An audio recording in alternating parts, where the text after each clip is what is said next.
And we're back. It's another episode of Syracuse Sports. Hello, friends. Great to have you here. And a couple of reminders before we dive right into the ever-popular, it's back, Axe Brent Anything. All dedicated to your questions from our Syracuse Sports Insiders. I am so excited to get into part one of part two. We got so many good questions this time around. We had to split this up into two parts, but I do want to remind you about a couple of things. First of all, become a Syracuse Sports Insider. Just text the word orange to 315-847-3895. You can text me directly. You get breaking news first. Anything that I have in that department, our Syracuse Sports Insiders get it first. Their insight is always incorporated into this podcast, particularly this podcast, because it's all your questions. These did not come from social media. They did not come from any other form of internet. It did not come from people stopping me in the produce section at Wegmans. No. Every question we are going to answer on this and part two of Axe Brent Anything comes from our Syracuse Sports Insiders. Text me directly. I text you. It's just $3.99 a month, less than $1 a week. Here's a cool thing, though. Hot for the summer. You can try it free. 2 weeks. Try it for 2 weeks, see how you like it, and then sign up to become a Syracuse Sports Insider today. So we appreciate all of our Syracuse Sports Insiders, particularly with shows like this that are dedicated to your questions. We had a couple other shows this week that I hope you guys can check out. First, Isis Young, who is a basketball analyst, former Syracuse basketball standout. She is really rising in terms of being a basketball analyst out there, both the men's and the women's game. We are catching a future star here, folks, before she becomes even bigger than she is now. She had a lot of great things to say about what's going on with Caitlin Clark and the WNBA, and everybody's just freaking out in that conversation. So please check that out. I also had on a couple old friends of mine, Mike Curtis, formerly of syracuse.com, now with the Dallas Morning News, and Drew Carter, speaking of up-and-comers, the future voice of the Boston Celtics. He's a play-by-play voice at ESPN, Syracuse alum. So we got the Boston perspective from Drew. We got the Dallas perspective from Mike. A little NBA Finals preview for you from a Syracuse perspective. All right, let's dive in here because so many of your great questions came our way here. And Matt is our leadoff hitter today who asks this.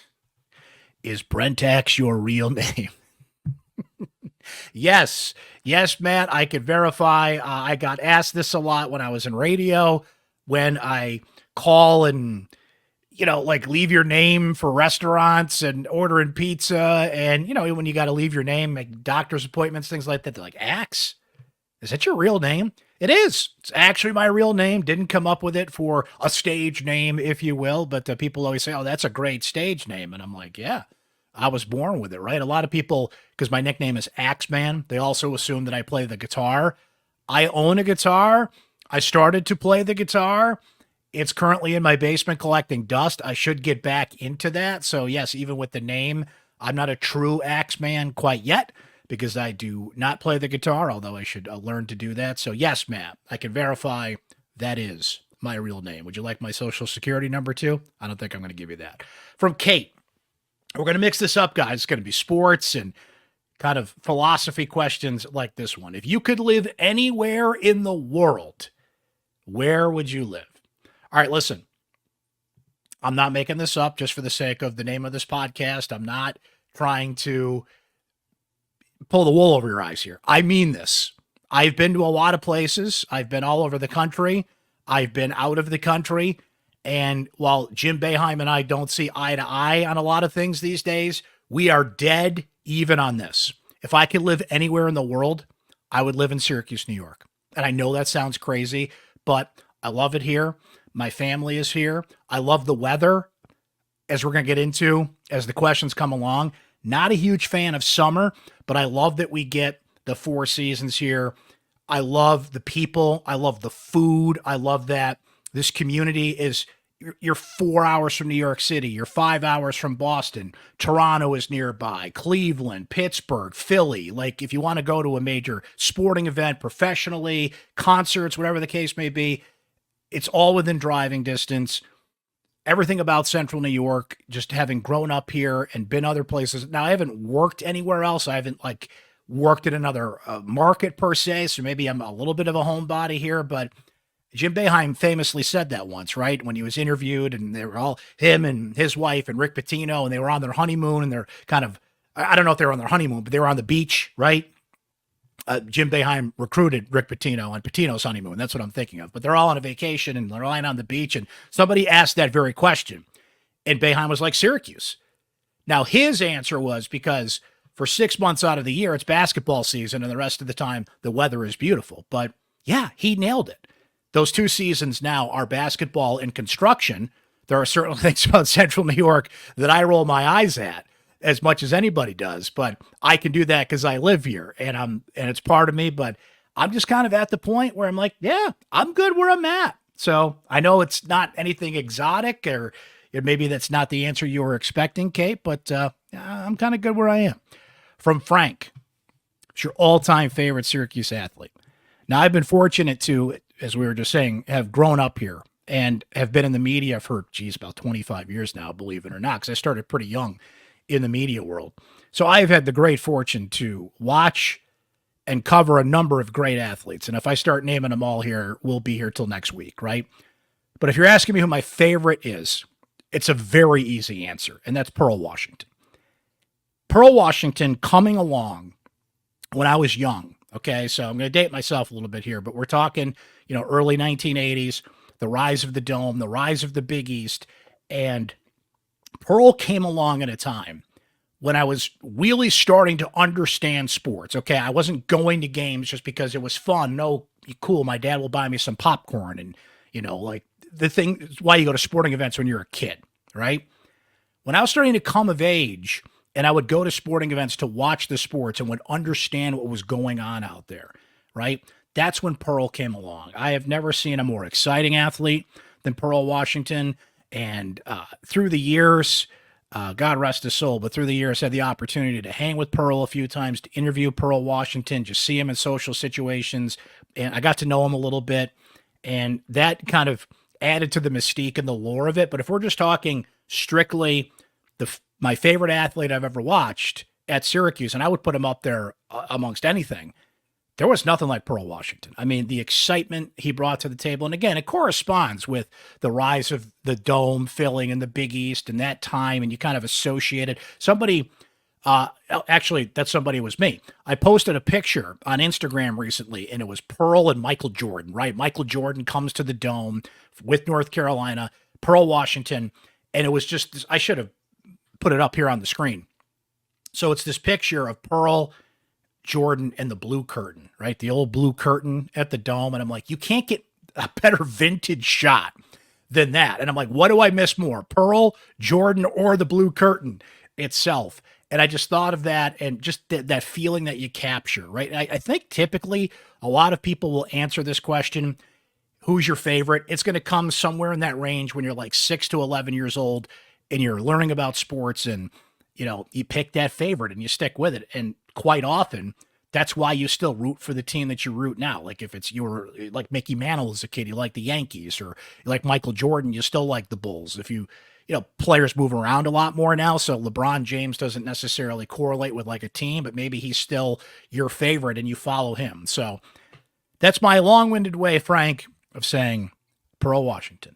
From Gabe.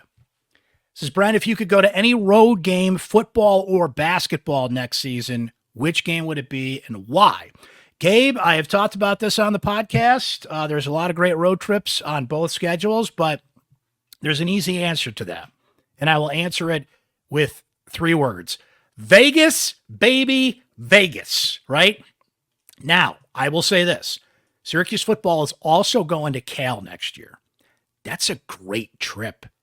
That's a great spot. Go to California in the fall if you've never been. Beautiful campus, right? Stanford comes here. Syracuse goes to Cal. That's a very close second. To go to Cal, that area of the country, if you've never been, that's a long weekend. I believe it's not too far from wine country. You can correct me if I'm wrong there, if you're willing to drive a little bit.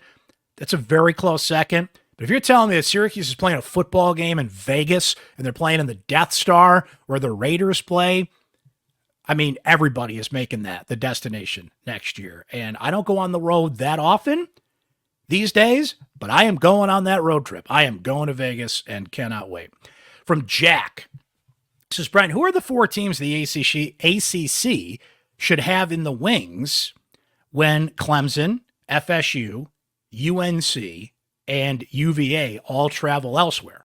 Okay, so Jack, assuming what you're saying is true, and we'll see if we're in for another realignment summer here. Knock on wood, it's been pretty quiet so far in that department. We've heard more about the court cases and the NCAA settlement and realignment as much as Florida State and Clemson and maybe North Carolina could be entering the fray. There's actually some state laws being proposed in North Carolina that North Carolina and NC State are kind of tied to the hip, and that could affect North Carolina's ability to want to get out of the ACC, and that's something to follow here. But fallout, let's say they get out, and the ACC has to replace those four teams. And that's part of the reason that they brought in SMU, Cal, and Stanford, that even if they lose a few programs, they're still at a threshold. I believe it's 15 programs where ESPN basically has to hold with what the contract is, and your league's not falling apart like the Pac-12. But let's go with what you said, and they've got to replace them. So I came up with these four. Now, thinking about football and basketball, regions of the country, I didn't really think about market size here because I think a lot of the bigger markets have been covered. That's partially why SMU was brought in. You bring in the Dallas market, Cal and Stanford, not only academic reputations, but that part of the country, geography is no longer a factor. The ACC has two teams from California and a team in Texas. Like, the Big Ten's got Oregon and Washington. Like, what the hell are we talking about here, right? So geography no longer matters in these things. But I came up with these four and three that I think they'd have to think hard about. One is UConn. Can you convince UConn to, it's not really convince them. They wanted to be in the ACC at one point. But now that they have the premier college basketball program in the country and you try and build up football with the resources they've had a couple of moments in recent years, but it's still perennially a pretty bad football program. Can the resources of being in the ACC build up a UConn football where it's more respectable? You're in that Northeast corridor, and not that you would want the competition if you're Syracuse, but Syracuse, BC, Pitt, UConn, you've kind of got that Northeast corridor in football, and you're bringing in the best basketball program in the country, right? San Diego State. Hey, I know they got two in California, but while we're expanding all over the country, they've been a pretty consistent football program. They've had some great runs. Syracuse just played San Diego State, of course, in the NCAA tournament a couple of years back. Very consistent basketball program out there. They were in the national championship game just in the past couple of years. So I know football drives the bus here, but if you can add the bonus of adding in some competitive, TV-worthy basketball programs, I think you got to think about that. I put James Madison on my list. Football program has become top 25 caliber past couple of years. Basketball program, and they just had one of their best runs in the history of that school. I'm not saying you got to lock them in, but if you're looking for somebody to kind of upgrade, you're in that Virginia area. Justin Taylor just transferred there, of course, area of the country where Syracuse and other ACC schools, but to think of Syracuse specifically, recruits well.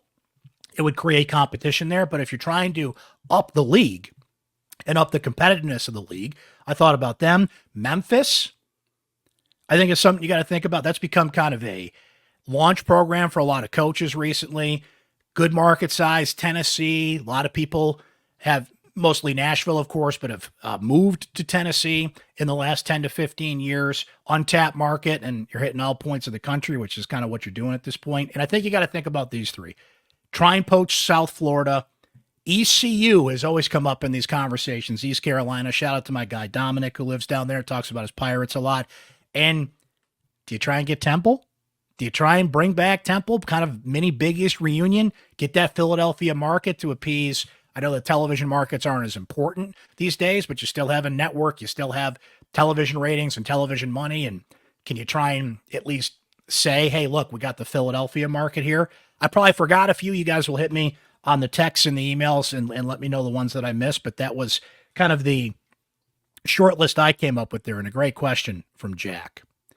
Okay, we're going to food again. I like how we're bouncing all over the place here, from sports to food to all kinds of things here.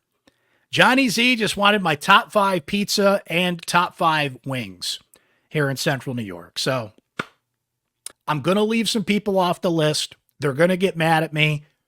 But again, this is a compliment to, and this is part of the reason I love to live here. There is no shortage of amazing pizza in Central New York. Shout out to my guy, Charlie Miller from syracuse.com, who is doing a series this year about some of the best pizza places in Syracuse. And Charlie has done an amazing job of highlighting maybe some places you know, some that you don't, what their process is. And what he has done is he has asked these places, make me the pizza you would make.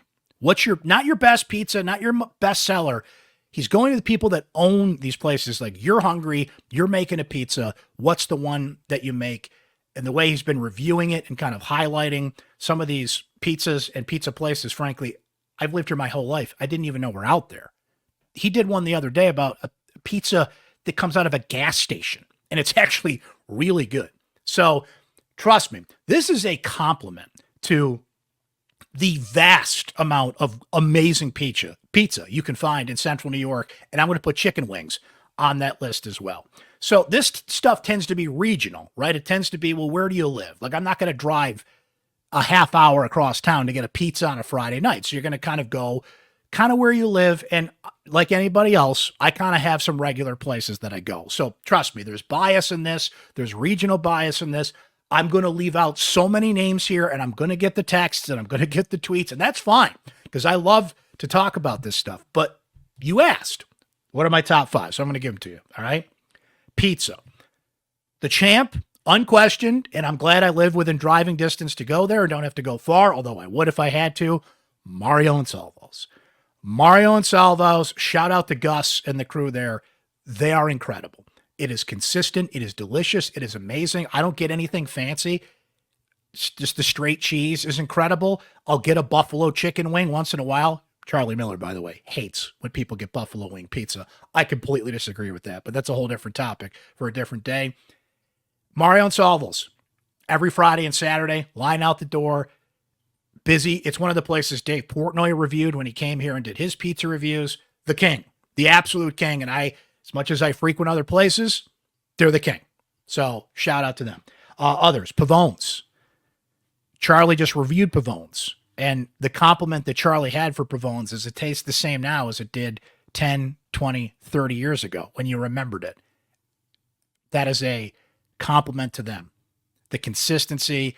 Pavone's has the best sauce of any pizza in Central New York, in my opinion. Their dough is amazing too. Like, pizza is so simple. It's dough, sauce, and cheese, right? But you get into the toppings, the way that it's made, like as Portnoy has proved, the way that you can talk about pizza every single day and how that kind of strikes a chord with people is incredible to me. But Pavone's, Twin Trees, I love that Twin Trees does things a little differently. They do the strips and not the traditional kind of New York style slices that you get. Best garlic pizza in Central New York, in my opinion, and they're all over the place, various locations. Toss and Fire. I've never been to a Toss and Fire location, but I've had plenty of Toss and Fire out of their food truck because they're all over Central New York, especially this time of year. And shout out to Trappers as well. I miss so many. If I start listing them off, we're going to be here all day. So don't be offended if I didn't mention you. It's just that's kind of my rotation. Those are the places I know best. But that's not to say there aren't so many great pizza places in Central New York. Let's go through the wings. The Champ, unquestionably in my mind, is the beginning two in East Syracuse. To boot, the beginning two is also Central New York's best Buffalo Bills bar. It's a Bills bar. The best buffalo wings are from a Bills bar. That kind of fits, right? That we're going back to the root and the heart of this thing, right? You'll find the best chicken wings in Buffalo. You'll find the best chicken wings in Syracuse because they are true to the art and the heart of what true buffalo wings are. Amazing sauce, the best wings. Shout out to them. But let's go through the rest of the list. And God, I'm going to leave out a bunch here. Shifty's, Change of Pace, Home Team Pub, which just keeps winning all kinds of awards, And a little bit of a wild card here. And I don't get it all the time, but when I do, it always comes through because it's different and I like different. You get the saucy chicken wings, the traditional chicken wings that people like, great. But if you're in the mood for something different, get the char grilled wings from OIP, Original Italian Pizza. So I left out so many. I'm going to think of 10 more after I stop recording this. But again, you guys asked, right? I got notes over here. I had to sit down and think about it. You guys are bringing it with the questions today. All right, a couple more here in part one. This one from Mark C. Shout out to Mark. A lot of food questions today, but that's fine. What's your expert advice on something for the grill or smoker that I probably haven't tried yet? And be sure to include the proper hoppy pairing while cooking and serving. All right. I love to grill. I'm not hardcore. I don't own a smoker. I don't own a big green egg. I haven't made that plunge yet. I want to. I want to get into the Traegers. I kind of want to take that step up. I have a nice Weber grill that I've had for 15 years and really enjoy using. So I'm not like, high level expert barbecue guy here, but I like to dabble.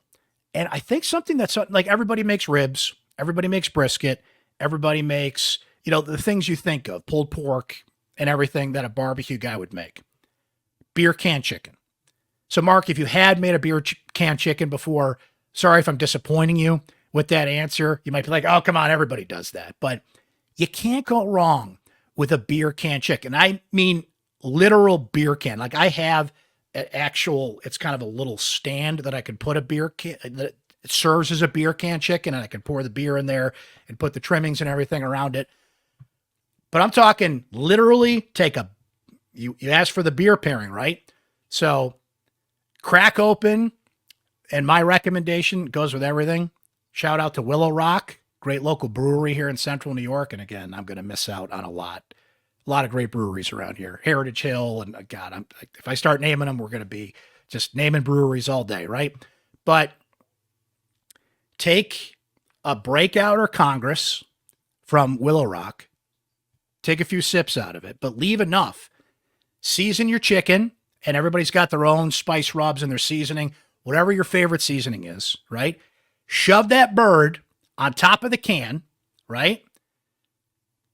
Cook that indirectly, hour and a half, 2, maybe 2.5. Keep, just check the temperature, make sure everything's kosher. Good old-fashioned beer can chicken. You can't beat it. It's different than a roast chicken that you would make in the wintertime.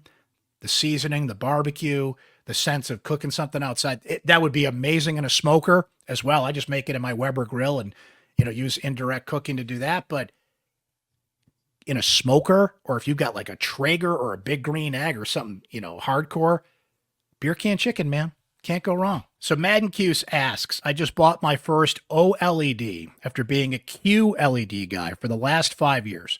Are you a basic TV guy, or do you have a really nice one? What's your setup?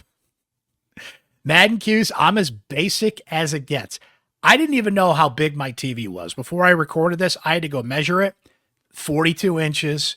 It's at least 15 years old. I have not bought a new TV in 15 years. What you were saying, let me go back to that. OLED, QLED.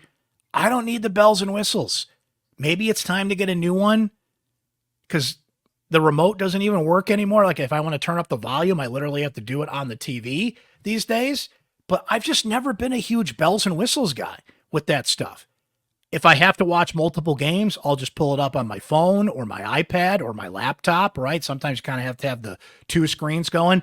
Multi-view on YouTube TV is awesome.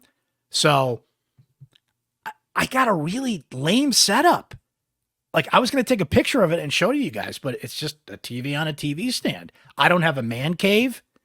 So I'm kind of lame that way. I just watch the games on my dopey 42-inch TV, and that's it. Sorry, you guys are probably like, yeah, what kind of setup does Axe have? It's really lame, and it's boring. I just, QLED, I don't even know what you're talking about there. So sorry to let you guys down there, but it's about as lame can get.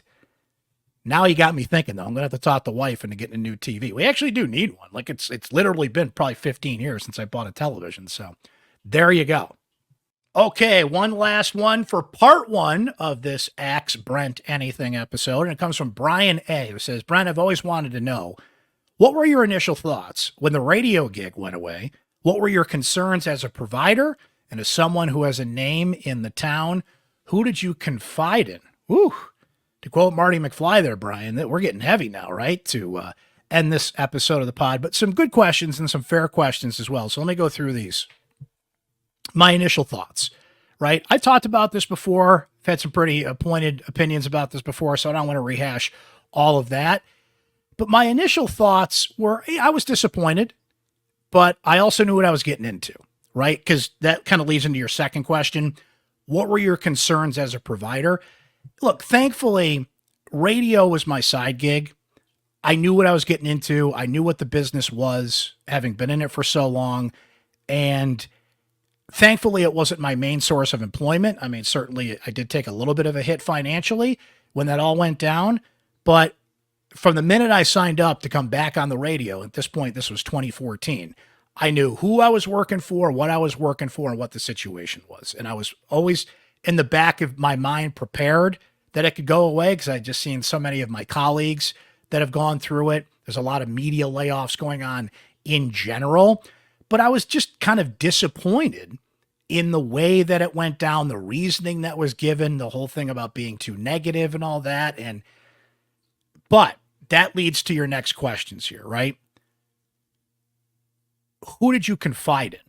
Now, certainly my family, my coworkers at syracuse.com, my close friends were all there for me. But I confided in the listeners, the readers, the people that got in touch, and to this day, still bring it up, still ask about it. And I also weirdly confided in a lot of people that cover the media. I am a media nerd. I follow so many newsletters and Twitter accounts and podcasts that just talk about the media business in general. And weirdly, I confided in them because I had a lot of media reporters that were calling me to report on the story. And I didn't talk to a lot of people. So while I politely said, I'm not going to talk about everything, and be like, okay, we're off the record now. And they would tell me, what they thought of the story, right? And how they had my back, and just my students that I've had the opportunity to teach at Syracuse University. I heard from so many of them. It was truly a moment where, and I just lost a job. The worst things can happen. I didn't get sick or anything like that. There are worse things in life that can happen. But it was just reassuring to confide in not only the people that you would lean on right away and closely, your family and your friends and the people that, you would go right to immediately. And I certainly did that. But it was reassuring to confide in people I wasn't expecting to confide in, if that makes any sense, right? A few of those groups of people that I mentioned, I'm going to forget some people here, but it was very reassuring to get the feedback that I did. It became a national story. So I was hearing from all kinds of people in the industry, people that I had never talked to that said they had followed my work and, expressed what they thought about the situation. So here we are, well over a year later. The pod's going strong. We're kicking ass on Syracuse Sports Insiders, thanks to you guys, still doing the thing at syracuse.com. And I thank you guys for making this podcast what it is, continuing to read and listen, and you keep on trucking, baby. That's all you can do, right? You just keep on trucking, and I have completely turned the page on everything there, and let's go onward, right? But I appreciate your question, and I appreciate you guys thinking about me in that sense. That is the end of part one. You brought so many great questions to the table that we had to do 2 parts of this podcast. So look out for part 2. More questions to come, all sent in by our Syracuse Sports Insiders.